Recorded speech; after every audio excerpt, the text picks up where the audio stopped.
So you want to open up your story in an interesting and kind of fun way, and you're not really sure how to do that. Well, we've got some ideas for you here to try to be a little bit creative, but also to be effective at the same time. The opening of your story is just like the introduction of any writing, where you're trying to hook your reader, capture their attention, make them want to continue on with your story. And so to do that, there are kind of 4 different approaches that you could begin with that don't necessarily have to like capture your reader with something that is Snapchat worthy entertaining, but more so just allows for their own natural curiosity to lead them into your story to where they want to find out more.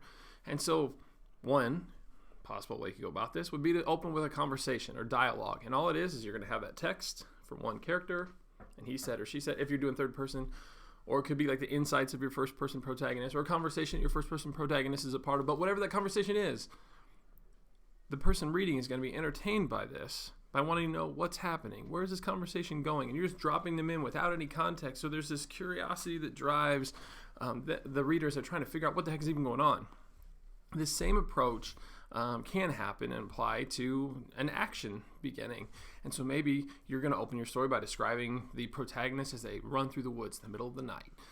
Terrified and you kind of get in this big description and you don't really know what's going on, and so the reader is kind of along for the ride, and again, that curiosity is driven primarily by, whoa, what's going on here? Help me figure this out. I want to know more.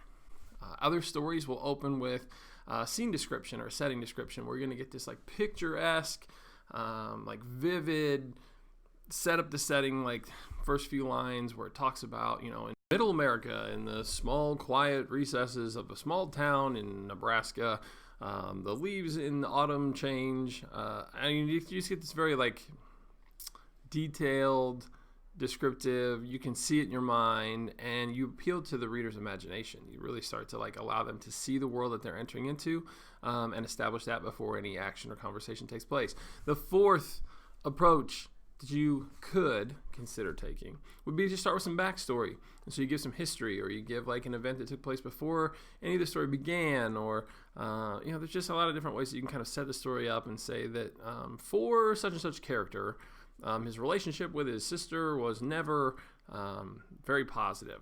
And you get into this kind of understanding their dynamic, and as the narrator is like explaining in those instances what's going on in this back and forth between these two characters. So those are 4 suggestions.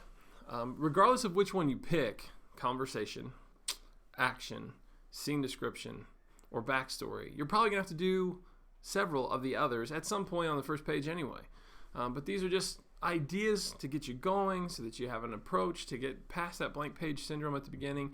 And the more effectively you do this, the more captivated your reader is going to be. They're going to want to read on and be invested in your story. So that's what we're after with this. So do a nice job of trying to creatively capture your reader's attention with that first paragraph.